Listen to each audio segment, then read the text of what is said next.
Olá, meus irmãos, boa tarde.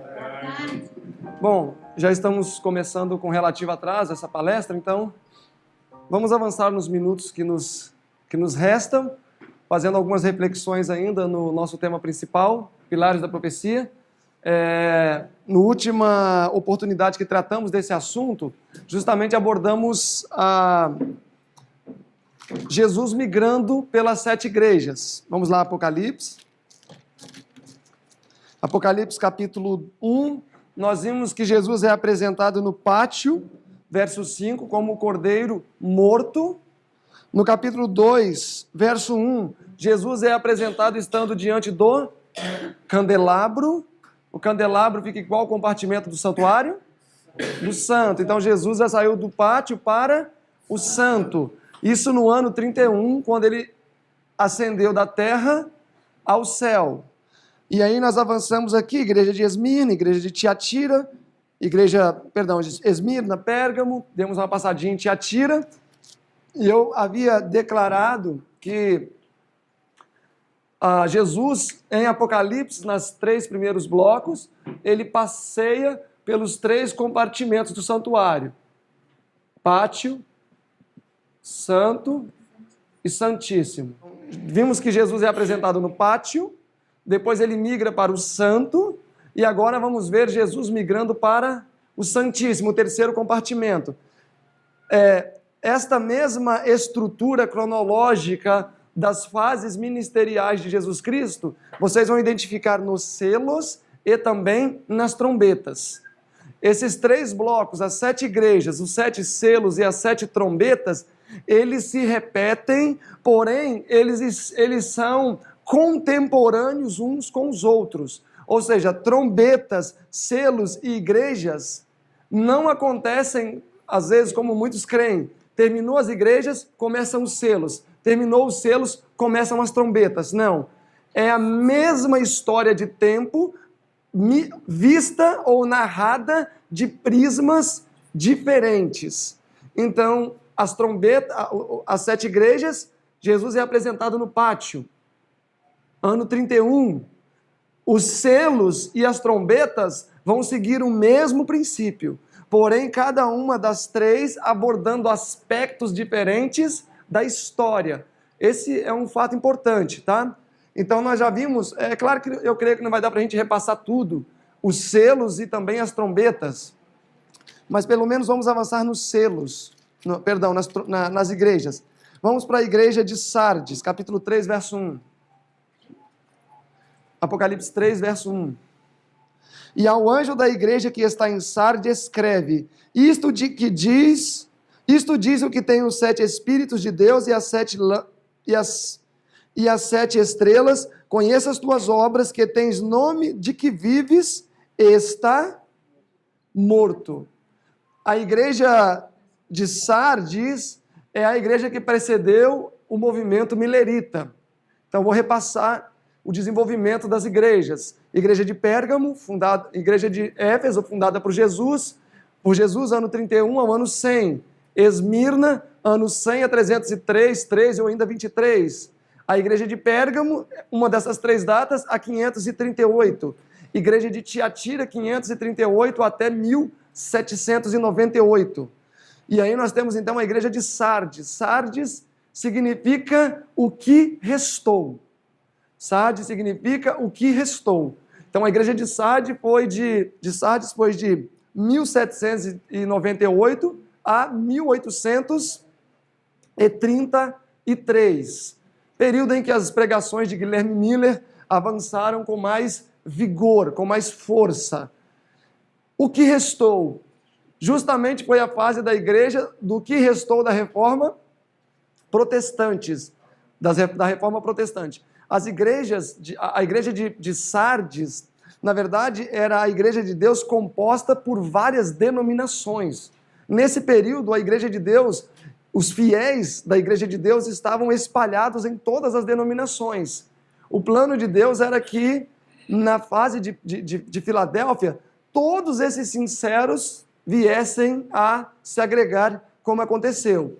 Então, durante o período da igreja de Sardes, que vai do capítulo 3, verso 1 até o verso 6, nós estamos falando de momentos anteriores ao início do juízo investigativo em 1844.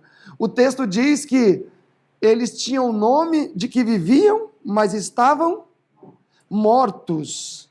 O que é ter o nome de que vive e está morto? O que seria isso? Tens nome de que vives, mas está morto. É professar uma coisa que não vive. Simplesmente uma pessoa que professa aquilo que não é uma realidade na sua vida. Avançar no estudo das igrejas, é difícil avançar, né? Porque esse ponto aqui daríamos para refletir tanto. É muito comum, às vezes até pessoas que nos cercam têm a aparência de que está vivo. Fala como se estivesse vivo, mas no fundo, está morto. Só tem aparência. Versículo 2: Sê vigilante e confirma os restantes que estão para morrer, porque não achei as tuas obras perfeitas diante de Deus. Verso 4: Mas também tens em Sardes algumas poucas pessoas que não contaminaram as suas vestes. Me diga um nome que estava em Sardes que não contaminou as suas vestes. Vamos ver se vocês entenderam. Me diga um nome que estava em Sardes que não contaminou as vestes. Guilherme Miller, Charles Fichte, José Bates, Tiago White, muitos outros que estavam dentro dessas igrejas, a própria família da irmã White, que não haviam contaminado as suas vestes. Mas também tem em Sardes algumas poucas pessoas que não contaminaram suas vestes, e comigo andarão vestidos de branco, porquanto são dignas disto. Verso 5: O que vencer será vestido de vestes brancas. Meus irmãos, o verbo vencer está em qual tempo aqui no versículo 5? Está no futuro. O que vencer será vestido de vestes brancas. Então essa promessa estava no futuro. E de maneira nenhuma riscarei o seu nome do livro. Aqui está anunciando o quê? O que está sendo anunciado no verso 5? Juízo, mas mais específico. Porque o juízo acontece tantas vezes. O juízo investigativo. Aqui está fazendo um anúncio de 1844. Olha, aquele que vencer, quando? No início do juízo investigativo, só para a gente ver a cronologia, nós estamos antes de 1844. Então o verso já está predizendo que prestes viria o juízo investigativo. E isso aconteceria justamente o início no período da igreja de Filadélfia. O que vencer será vestido de veste branca, e de maneira nenhuma riscarei o seu nome do livro da vida. E confessarei o seu nome diante do Pai e diante dos meus anjos. Daniel 7,10. Milhares de anjos assistiam o juízo. Então a igreja de Sardes justamente está no contexto do surgimento da igreja de Filadélfia, período em que nós iríamos fazer uma transição do período de Jesus no Santo para o Santíssimo. Então, como nós já vimos que no capítulo 1 Jesus é apresentado no pátio, aquele cordeiro como havendo sido morto. Capítulo 2, verso 1, Jesus é apresentado no Santo, pois ele está diante do candelabro. Agora nós precisamos ver Jesus ir para o Santíssimo. Agora sim, capítulo 3, verso 7.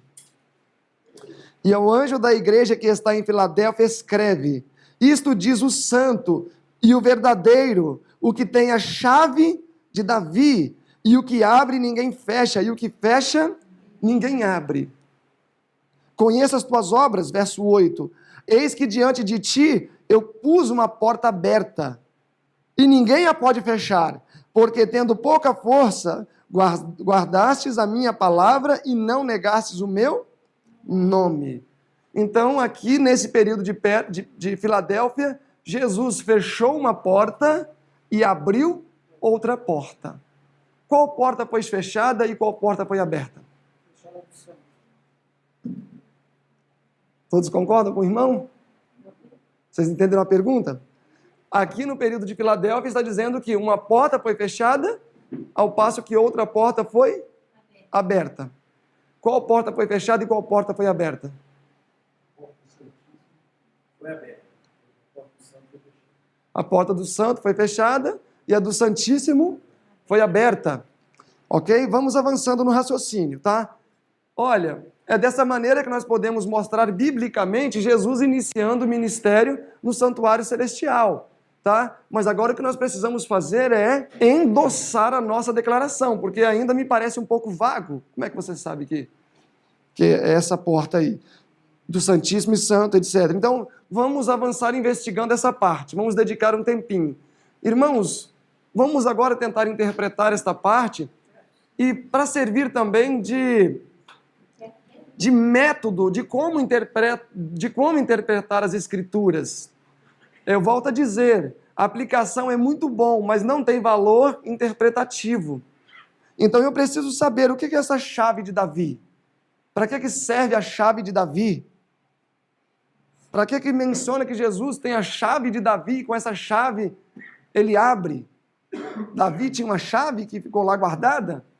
Primeiro passo para se interpretar um texto, eu preciso buscar entender o seguinte: isso daqui é uma informação primária do autor ou é simplesmente algo que ele extraiu do Antigo Testamento? E aí é claro que vale ter conhecimento bíblico. E aí nós vamos identificar que esta expressão, chave de Davi, veio de onde? Veio do Antigo Testamento, veio de Isaías 22. Então vamos a Isaías 22. Porque lá em Isaías 22 nós vamos ter todas as expressões de maneira íntegra. Isaías 22, todos estão lá? Verso 22. Isaías 22, 22, até fácil de memorizar. Isaías 22, 22 diz: E porei a chave da casa de Davi sobre o seu ombro. Ok, aqui já tem um detalhe que João omitiu. Qual foi o detalhe que João omitiu? Casa de Davi. Lá diz que era a chave de Davi, mas aqui em Isaías 22, 22 diz que na verdade essa chave é de onde? É da casa de Davi. Então aquilo que Jesus tem na mão, que ele abriu uma porta e fechou a outra, na verdade é a chave da casa de Davi. Não é qualquer chave, é a chave da casa de Davi. Agora precisamos interpretar o que seria a casa de Davi e sabermos então, de maneira bíblica, qual porta foi aberta. Vocês sabem, né? A irmã White fala no Primeiros Escritos, na página 14, 44, depois a gente verifica, eu acho que é 44. Ela fala que a porta aberta foi o Santíssimo, mas se você estiver dando um estudo bíblico, é necessário mostrar pelas Escrituras. Então, sabemos que em Isaías 22, 22 diz que a chave que Jesus recebeu lá em Apocalipse é a chave da casa de Davi. Vamos ver agora a casa de Davi. Primeiro, vamos lá em 2 Crônicas, capítulo 8. Vamos ver a chave da casa de Davi. Versículo 11. Diz assim: E Salomão fez subir a filha de Faraó da cidade de Davi para a casa que ele tinha edificado, porque disse Salomão: minha mulher não entrará na casa de Davi, porquanto santos são os lugares em que entrou a arca da aliança do Senhor. Então nós já sabemos uma coisa. O que era colocado na casa de Davi? A arca da aliança. A arca da aliança era colocada na casa de Davi. Então esta arca da aliança ficava onde? No Santíssimo. Agora é só ir lá no Êxodo, que ali no Êxodo vai dizer: e no terceiro compartimento depositarás a arca contendo os mandamentos. Avancemos um pouquinho mais. Olha em 1 Crônicas também. 1 Crônicas, capítulo 15. 1 Crônicas 15. Vai repetir a mesma ideia. 1 Crônicas 15, verso 29. E sucedeu que, chegando a arca da aliança do Senhor à cidade de Davi, Mical, sua filha, olhou pela janela e viu que Davi ia dançar e desprezou. Agora capítulo 16, verso 1, que é o que eu quero salientar. Trouxeram, pois, a arca de Deus e a puseram no meio da tenda, ou como diz outras traduções, e botaram a arca na casa de Davi, a qual ele tinha armado. Então esses dois versos dizem que, na verdade, a casa de Davi seria o Santíssimo. O Santíssimo. O Santíssimo. Não foi isso que os textos disseram? Que a arca entrou na casa de Davi? E nós sabemos que a arca, na verdade, ficava onde? Não era na casa de Davi. Davi vivia no palácio. Na verdade, ele tinha não tinha palácio, mas ele tinha o seu local. Ele construiu um tabernáculo ainda móvel, né? Que era o de Israel. Mas a arca, na verdade, vivia no Santíssimo. Então, a Bíblia está dizendo que, na verdade, o Santíssimo é uma representação da casa de Davi. Ok? Vamos avançando. Então, nós estamos estudando aqui a introdução de Cristo no Santíssimo, lá em Apocalipse capítulo 3. Agora vamos ver o que mais está conectado à casa de Davi. Olha em Salmo 122.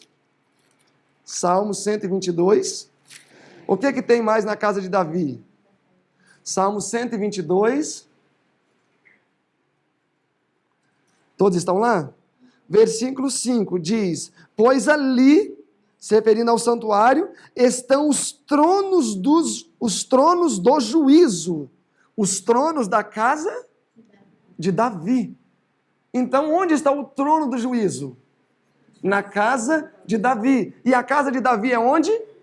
No Santíssimo. E aí nós conectaríamos isso com Tiago, que diz que seremos julgados segundo a lei da liberdade, segundo a lei de Deus. Então, quando a Bíblia diz que Jesus recebeu uma chave e que esta chave era a chave para abrir a casa de Davi, Jesus, na verdade, estava abrindo o juízo, porque com base na lei que estava no Santíssimo, iria ocorrer o quê?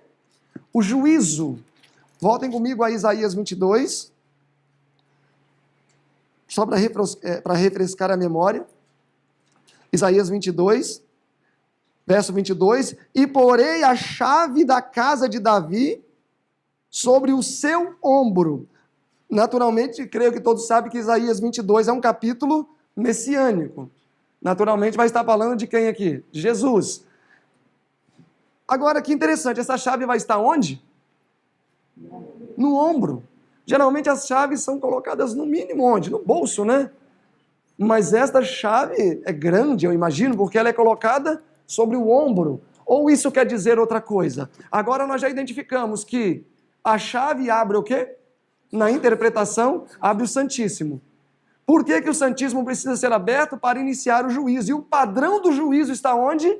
No Santíssimo. Agora vamos interpretar o que seria a chave. É a chave, vamos ver o que seria a chave. Ok, então fiquem com a expressão. No ombro? Também. Mas vamos ver aqui, bem claro, o que seria essa chave no ombro. O que seria essa chave no ombro? E de Jesus. Então vamos avançar. Isaías 9. Isaías 9, todos estão lá? Isaías 9, verso 6. Ó, porque o menino nasceu. Será que é um capítulo messiânico também? Porque um menino nasceu, um filho se nos deu, e o governo está sobre os seus ombros. O que seria então a chave? Autoridade para governar. Autoridade para governar, mas vai lançar mais sinônimos aqui. Porque um menino nos nasceu e um filho se nos deu, e o principado está sobre os seus ombros, e se chamará o seu nome maravilhoso, conselheiro, Deus forte, Pai da eternidade, príncipe da paz. Verso 7, parte importante. Do aumento do seu governo e da paz que não haverá fim sobre o trono de Davi, e no seu reino para o firmar e o fortificar com o juízo. Para o fortificar com o juízo. Vocês conseguiram ver a perfeita conexão com todos os elementos? Conseguiu ver, Betts? Todos os elementos se conectando? Então, o trono de Davi, segundo os Salmos, estão na casa de Davi, onde acontece o juízo. Jesus recebeu a autoridade para efetuar esse juízo, e o seu principado, o seu governo seria fortificado com o juízo. Ok? Vamos avançar para Apocalipse. Apocalipse capítulo 3. Verso 7. E ao anjo da igreja que está em Filadélfia escreve: isto diz o que é santo e o que é verdadeiro, o que tem a chave de Davi. Então já sabemos agora. O que é a chave de Davi? O governo. Jesus recebendo a autoridade para julgar. Sobre os ombros, serviço, né? Ele recebendo a autoridade para julgar. Essa chave abriria o Santíssimo. Por que ele teria que ir para o Santíssimo? Porque o padrão da lei está no Santíssimo. Porque o padrão do juízo, me perdoem, está no Santíssimo. Então era necessário Jesus entrar no Santíssimo. Então, no período da igreja de Filadélfia, Jesus passou para o Santíssimo. No período de Filadélfia. Todos conseguiram ver isso com clareza? Que Jesus no Santíssimo, foi para o Santíssimo nesse período? Primeiros escritos, na página 42, diz: vi que Jesus havia fechado a porta do lugar santo e nenhum homem podia abrir, e que ele abriu a porta do Santíssimo e nenhum homem poderia fechar. Então ela interpreta de maneira muito simples. Primeiros escritos, página 42, vocês podem ver no grande conflito, 435, ela vai repetir a mesma ideia, que Jesus fechou a porta do santo no período de Filadélfia e abriu a porta do Santíssimo, avançando assim para o Santíssimo. Vamos agora avançar para os selos, tá? Já que ainda temos um tempinho, vamos avançar para os selos e ver que nos selos acontece a mesma coisa. Jesus é apresentado no pátio, depois ele vai para o santo e depois para o Santíssimo. E a mesma coisa acontece com as trombetas. Apocalipse 4. O capítulo 4 e o capítulo 5 deveriam ser entendidos juntos. O capítulo 4 e o capítulo 5 deveriam ser entendidos juntos. A irmã White tem uma citação que depois eu posso pegar para vocês, eu não me recordo a página, mas ela diz assim: o capítulo 5 do livro de Apocalipse deveria ser minuciosamente estudado por aqueles que estarão compondo a obra nos últimos dias. Ela diz que o capítulo 5 de Apocalipse deveria ser estudado cuidadosamente, ponto por ponto. Naturalmente, deve ser um capítulo com um excelente conteúdo. Capítulo 4 de Apocalipse, todos estão lá? Vejam bem, o capítulo 4 e o capítulo 5, ainda que seja uma leitura superficial, vocês vão perceber que é a mesma história. Ele não deveria estar dividido. Quando apresenta o capítulo 4, verso 11, os anjos adorando, porque por sua vontade todos foram criados, todas as coisas. Os capítulo 5, verso 1, e vi na destra do que estava sentado no trono. É uma mesma história. É a recepção de Jesus no céu no ano 31. Né? A irmã White comenta isso no último capítulo do Desejado. Ela vai comentando tudo isso daqui. Alguns comentaristas, até o Araceli de Melo, talvez não tinha toda a luz, né, ainda sobre o assunto, mas ele coloca o capítulo 4 como o início do juízo investigativo, em 1844, por causa de algumas similaridades que aqui existem. Um trono, um assentado sobre o trono, criaturas adorando, etc. Mas quando se avalia com um pouco mais de cuidado, vai ficar bem claro que, na verdade, aqui Jesus está sendo introduzido no Santo e não no Santíssimo. É o início do ministério de Jesus no Santo. Ó, o capítulo 4, verso 5.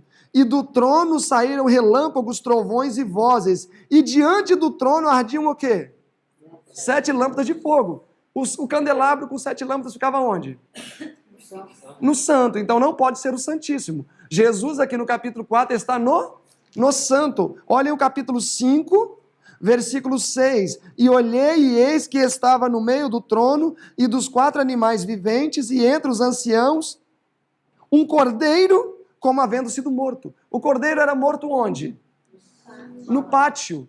Então, na introdução aos selos, Jesus está sendo apresentado no pátio. Então, na verdade, nós voltamos ao ano 31. 7 igrejas. 7 igrejas é igual a 31. 7 selos é igual a ano 31. Nós voltamos ao ano 31. Na introdução às 7 igrejas, Jesus é apresentado no pátio. Na introdução, os 7 selos, Jesus também é apresentado no pátio. Jesus ele vai sempre acompanhar a estrutura do santuário aqui no Apocalipse. Sempre ele vai acompanhar. Então, aqui no capítulo 4 e 5, Jesus está sendo apresentado no santo. Eu vou fazer só aqui um objetozinho para a gente entender. 2, 4, 3, 6, 7. Candelabro. E aqui do lado do candelabro era o quê? A mesa, e aqui o altar de incenso. Tinham quantas pilhas de pães aqui? 2, né? 6 de cada lado. 6 mais 6 são quanto? Não, 6 mais 6. 66, né? 6 e 6. Não, é igual os livros da Bíblia, não são 66 também? Então, 6 é 6. 6 vezes 6, 66. Dona Isabel, nós já estamos no finalzinho. Pode ficar... Pode aproveitar as últimas bênçãos do santuário. Ok? Então, o nosso objetivo então é ver Jesus agora nos selos, sendo apresentado no pátio, e depois ele ir para o santo e para o santíssimo. Meus irmãos, agora vai ser bem mais difícil a transição, porque toda a primeira estrutura profética ela é um pouco mais simples, Daniel 2. Mas à medida que vai avançando, aumenta-se as características, dificultando assim a compreensão. Então, se nós formos olhar aqui no capítulo 4, a mesa de pães, na verdade, não é chamada de mesa de pães, é chamada de trono de Deus. É chamada de trono de Deus. E não é difícil mostrar biblicamente que o trono de Deus é uma representação da mesa dos pães. Ok? Então, nas trombetas, nós vamos ver que Jesus vai se apresentar onde? Diante do altar. Olhem aí comigo, só para vocês verem rapidinho. Apocalipse 8. Aqui nós estamos agora na introdução às trombetas. Depois nós vamos voltar aos selos. 7 trombetas. Verso 3. E veio outro anjo e pôs-se junto ao altar, tendo um incensário de ouro, e foi-lhe dado muito incenso. Nós temos um anjo com incenso na mão, intercedendo, para pôr junto com as orações dos santos, e sobre o altar de ouro que está diante do trono. Quem é que está diante de um altar com incenso, unindo as orações dos santos? Era Jesus. Esse altar ficava onde? No santo. Então, notem que as 7 igrejas, Jesus foi apresentado diante de qual móvel? Do candelabro. Nas 7 trombetas, Jesus está sendo apresentado diante de qual móvel? O altar de incenso. E os selos, ele foi apresentado diante da mesa. Então, notem que para cada um dos 3 móveis do santuário, houve toda uma construção profética que de alguma maneira tem relação com aquele mobiliário. Qual é o papel da igreja? Qual é o papel da igreja? Ser luz. Não é isso? O papel da igreja é ser luz. Testemunho Seleto, página 55, volume 2. Deus separou Israel das nações para que eles pudessem ser luz no mundo. O altar de incenso, intercessão. Por que nas trombetas Jesus é apresentado diante do móvel que apresenta intercessão? Por quê? Porque Jesus, no período das trombetas, é apresentado diante do móvel símbolo de intercessão. Porque nas trombetas nós vamos ver a porta da graça se fechando para alguém. E nós vamos ver, se tiver oportunidade, no próximo encontro, para quem a porta da graça estava se fechando. Então era óbvio que a porta da graça ia se fechar, afinal de intercessão, ele teria que ser apresentado diante de qual móvel? O altar de incenso. Diante da mesa dos pães, os selos. O período dos selos, nós vamos ver que houve uma manipulação da palavra de Deus. Olhem o capítulo 6, ó. Capítulo 6, verso 5. E havendo aberto o terceiro selo, eis que ouvi o terceiro animal dizendo, vem, veio, olhei um cavalo preto.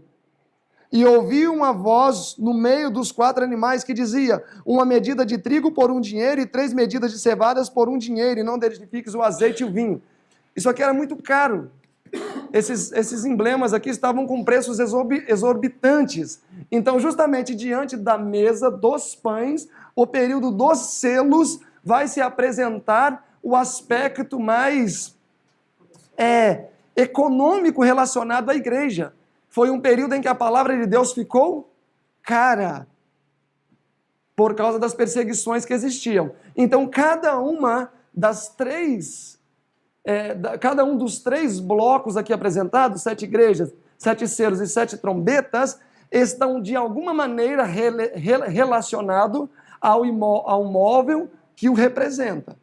Vai ter sempre uma relação. Quando a gente começa a estudar tendo isso em mente, vamos ter um pouco mais de luz e mais facilidade para entender. Nos 3 blocos, Jesus segue a mesma rotina. Pátio, Santo, Santíssimo. Pátio, Santo, Santíssimo. Santo, Santíssimo. Ele sempre vai seguir a mesma trajetória.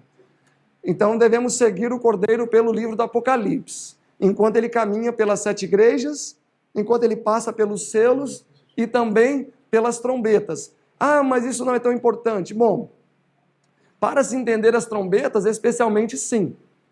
Eu não sei quantos assim que às vezes ficam informados, mas existem cada dia surgindo novas interpretações. E, por exemplo, muitos acreditam hoje que as 7 trombetas ainda estão no futuro, que ainda não se cumpriu, vão tocar ainda lá perto das pragas, né? Alguns creem que elas vão passar o período da porta da graça adiante. Mas quando eu entendo de maneira lógica que as trombetas estão relacionadas ao santuário, a aplicação dela não deve estar no futuro. Mas ela tem que acompanhar o quê?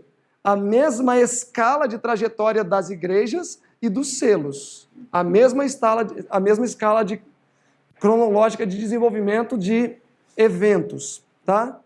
E na próxima oportunidade, se Deus quiser, a gente vai avançar a partir desse ponto, então. A partir dos selos.